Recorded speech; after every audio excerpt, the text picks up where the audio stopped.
অনেক বোনেরা প্রশ্ন করেন, মেয়েরা কি তারাবি নামাজ পড়তে পারবে? কত রাকাত পড়বে? ঘরে পড়া ভালো নাকি মসজিদে? আজকে আমরা সহজভাবে সব জানব ইনশাআল্লাহ। তারাবি নামাজ কি? তারাবি হলো রমজান মাসের বিশেষ নফল নামাজ, যা এশার ফরজ নামাজের পর আদায় করা হয়। এটি সুন্নাতে মুয়াক্কাদা, অর্থাৎ অত্যন্ত গুরুত্বপূর্ণ সুন্না। রাসূলুল্লাহ সাল্লাল্লাহু আলাইহি ওয়াসাল্লাম রমজানের রাতে দীর্ঘ কিয়াম করতেন।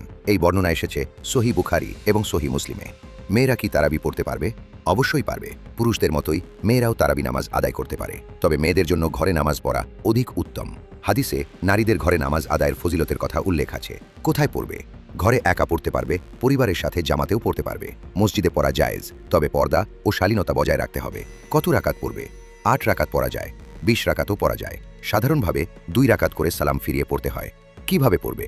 নিয়ত মনে মনে করবে, আমি আল্লাহর সন্তুষ্টির জন্য ২ রাকাত তারাবি নামাজ আদায় করছি। প্রতি রাকাতে সূরা ফাতিহা, অন্য একটি সূরা সাধারণ নফল নামাজের মতোই নিয়ম। বিশেষ মাসআলা, হায়েজ মাসিক অবস্থায় নামাজ পড়া যাবে না। ক্লান্ত লাগলে বসে নফল পড়া জায়েজ, ধীরে ধীরে খুশু খুজু সহকারে পড়া উত্তম বিতর। নামাজ তারাবির পর ৩ রাকাত বিতর পড়তে হয়। বিতর ছাড়া তারাবি সম্পূর্ণ হয় না। শেষের দোয়া, আল্লাহ যেন আমাদের বোনদের তারাবি নামাজ কবুল করেন এবং রমজানের বরকত দান করেন। আমিন।